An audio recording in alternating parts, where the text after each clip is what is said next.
আজকের ব্লগটা একটু অন্যরকমভাবে শুরু করলাম। সবাই কেমন আছো? আশা করি ভালো আছো, আমিও ভালো আছি। তো চলো, সকাল সকাল সোনাই উঠে পড়তে চলে গেছে আর আমি একটু তাড়াতাড়ি উঠে গেছি। তার কারণ প্রত্যেক দিন আমার সব কাজে দেরি হয়ে যায়, আর শীতের সময়ের বেলা তো ছোটোবেলা ঠিকঠাক বুঝে উঠতে পারি না, এই ওঠে এই চলে যায়।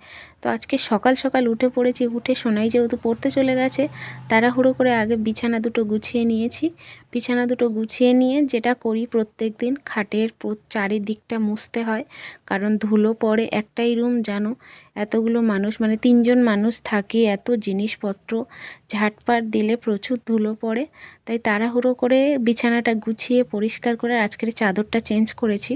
সেটার ক্লিপটা নেওয়া হয়নি, তো যাই হোক, চাদরটা পেতে সুন্দর করে সব বিছানার জিনিসপত্র গুছিয়ে, দুটো বিছানা গুছিয়ে, মানে যেটা আমি ডেলি কাজ করি, এই যে শোকেসের আশপাশ সারা দিকে মুছে নেওয়া।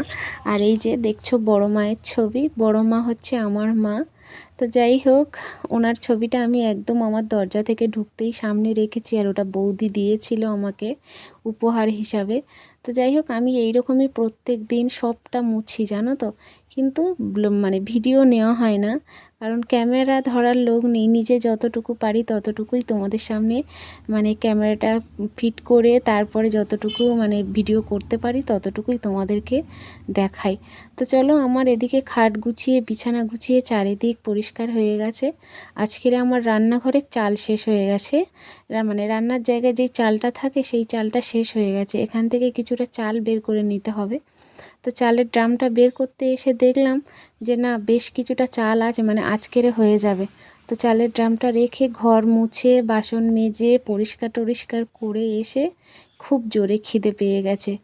আর কিছুটা রুটি করেছিলাম সকালবেলা। রুটিটা হচ্ছে তোমাদের দাদাভাই এসেছিল, এসে খাওয়া দাওয়া করে রুটি খেয়ে ওষুধ খেয়ে তোমাদের দাদাভাই চলে গেছে।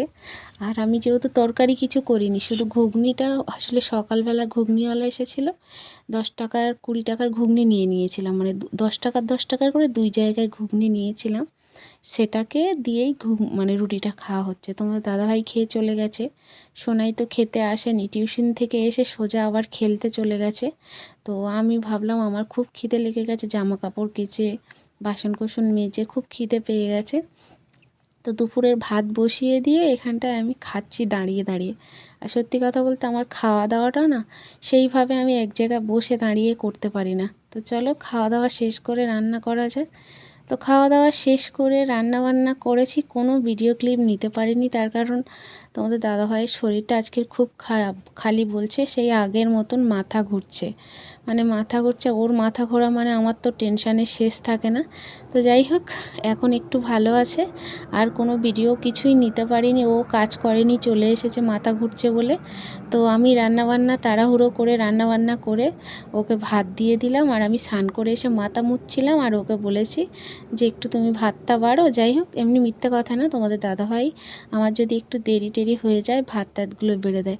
আর আজকে রবিবার, সপ্তাহের একদম শেষ দিন, ফ্রিজের মাছ সবজি প্রায় সব শেষ।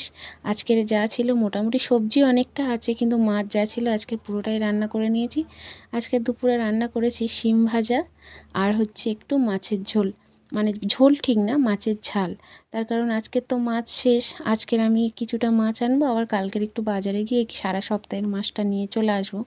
আর সবজিটা তো সেদিনকারে 25 ডিসেম্বর ঘুরতে গিয়ে নিয়ে এসেছিলাম। তো যাই হোক, এখানে সন্ধে হয়ে গেছে, আর আমাদের ফোনটা নিয়ে একটু আমরা চলে এসেছি দোকানে।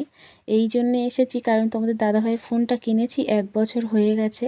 আর ওটা হচ্ছে ইএমআই শোধ হওয়ার পরে কিছু একটা অ্যাপস ওরা নামিয়ে দিয়েছিল, সেটাকে মানে রিমুভ করা হয়নি, তার জন্য করে সেটা করব বলে চলে এসেছি 3জনে ফোনের দোকানে। আর আমারও একটা ফোন কিনতে হবে, আমার ফোনের ক্যামেরাটা ভালো নেই, সেই সবগুলো একটু জিজ্ঞেস করব বলে এসেছিলাম। তো যাই হোক, 3জনে মিলে চলে এলাম ফোনের দোকানে। আর সত্যি কথা বলতে খুব পছন্দ হয়েছিল একটা ফোন, কিন্তু অনেকটা দাম বলছে, এখন অত পয়সা নেই, তাই ফোনটা কিনিনি। দেখে শুনে আর ফোনের ওই অ্যাপসটা ডিলিট করে নিয়ে চলে যাচ্ছি। মাস চারেক পরে আসবো, এসে একটা ফোন নিয়ে যাব, যখন নিতে আসবো তোমাদের সাথে শেয়ার করব। তো যাই হোক, এই দোকানটা থেকে না আমরা সব সময় সব জিনিস কিনি। তো আমার ভিডিওগুলো যদি তোমাদের ভালো লাগে, তোমরা প্লিজ একটা লাইক, একটা কমেন্ট আর একটু শেয়ার করে দিও, ঠিক আছে? আমার তাহলে না খুব ভালো লাগবে। তো যাই হোক, ফোন দোকান থেকে বেরিয়ে কিছু সবজি দোকান, মাছ দোকান এগুলোকে দেখে দেখে আসছিলাম। তবে মাছের আর সবজির দাম প্রচুর ছিল, তার জন্য করে নেওয়া হয়নি। বাড়ি চলে এলাম। বাড়ি এসে তাড়াহুড়ো করে জামা কাপড় ছেড়ে কয়েকটা রুটি বানিয়ে নিলাম, কারণ দুপুরবেলা যে রান্নাটা করেছিলাম সোনাই বলছে, মা আমি ভাত খাবো না, কারণ আমার প্রচণ্ড ঠান্ডা লাগছে, আমার ভাত খেতে একদম ইচ্ছা করছে না, আর খেলা করে গা জ্বর জ্বর। তো আমি আর কি করব, উঠে তাড়াহুড়ো করে কয়েকটা রুটি ভেজে নিলাম, আমিও খেলাম একটু, ও খেলো। আর তোমাদের দাদাভাই ভাত খেয়েছে, আর বাকি ভাতটা জল দিয়ে রেখে দিয়েছিলাম। তো কিচ্ছু করার নেই, ছেলে যখন বলছে ভাত খাবো না, ওর জন্য অন্তত কয়েকটা বানাতে হবে তো। তো যাই হোক, তো চলো আমরা রুটি রুটি বানাই। আর এদিকে দেখো তোমাদের দাদাভাই শুয়ে আছে, ওর গাড়ি চালিয়ে এসে প্রচণ্ড পরিমাণে ঠান্ডা লেগে গেছে, ও শুয়ে পড়েছে। আর আমি এদিকে রান্না করছি, আর সোনাই এদিকে ক্যামেরাটা ধরে আছে। আর ঠান্ডা থেকে এসে না একটুও ভালো লাগছে না। তো সবাই ভালো থেকো, টাটা।